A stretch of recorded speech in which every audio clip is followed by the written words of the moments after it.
subscribe.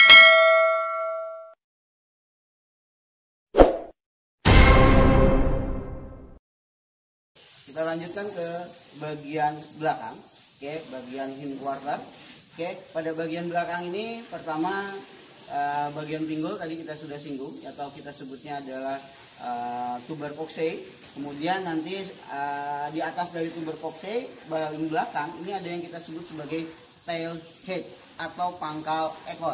Yang dimana pangkal ekor ini untuk menentukan pangkal ekor adalah dengan cara kita pegang bagian ekor, oke, dengan cara memegang bagian ekor. Nah, tempat awal atau pangkal ekor dia bergerak ini yang kita sebut sebagai tail head. Nah, ini adalah bagian tail head.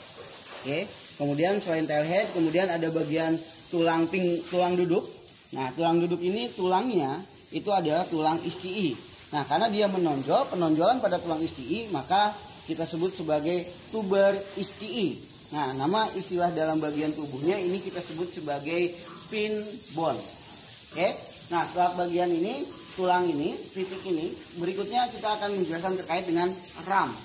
Oke. Ram ini adalah bagian bokong dari sapi.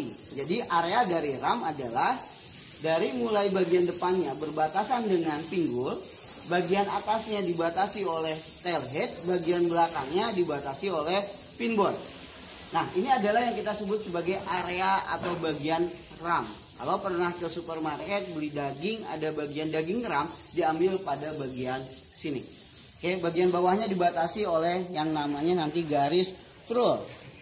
Garis trul ini adalah garis yang menghubungkan antara pin bone, antara hip, kemudian tulang paha samping dan tulang ischii atau tulang pin bone. Nah, garis ini kita sebut sebagai trul. Nah, trul ini adalah pembatas atau garis batasan antara bagian ram dan bagian selanjutnya di bawah.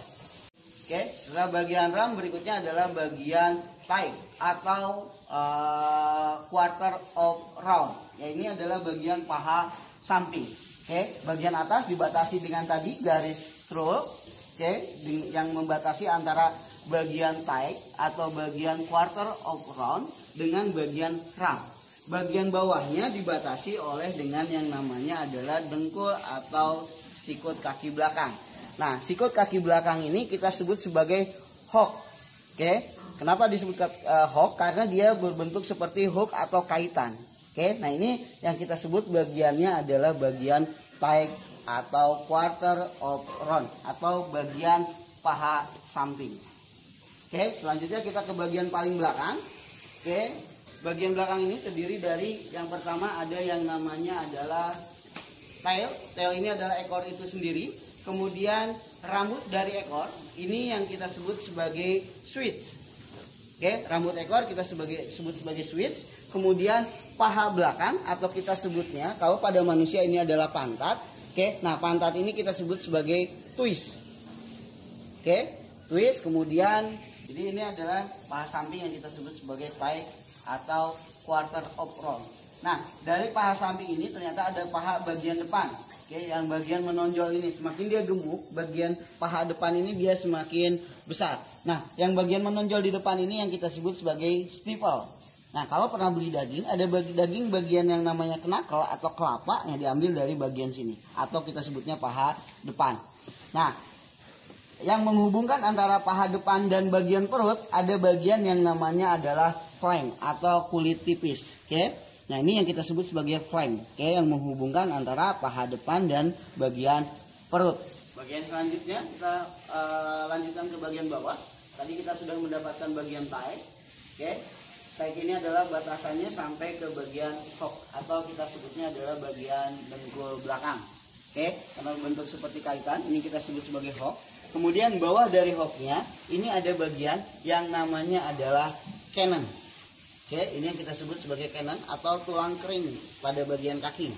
Oke, nah yang belakang kita sebut sebagai cannon. Nah, yang nanti kaki depan sama batasannya. Oke, kalau kaki depan, oke, dari mulai dia sikut, oke, sampai ke bagian kuku kecil, ini yang kita sebut nanti bagian depan ini adalah seng. Oke, bagian belakang cannon, bagian depan kita sebutnya adalah seng. Oke, nah di bagian depan di atas dari seng batasannya ini adalah bagian keni. Oke, dengkul pada depan ini kita sebutnya adalah keni. Nah, antara keni dan point of elbow tadi, titik sikut, ini kita sebutnya adalah forearm. Oke, atau bagian lengannya. Oke, kemudian kita lanjut lagi. Oke, berikutnya. Oke, setelah bagian cannon ada titik kuku kecil pada bagian belakang. Oke, nah kuku kecil ini kita sebut sebagai yang namanya dew claw.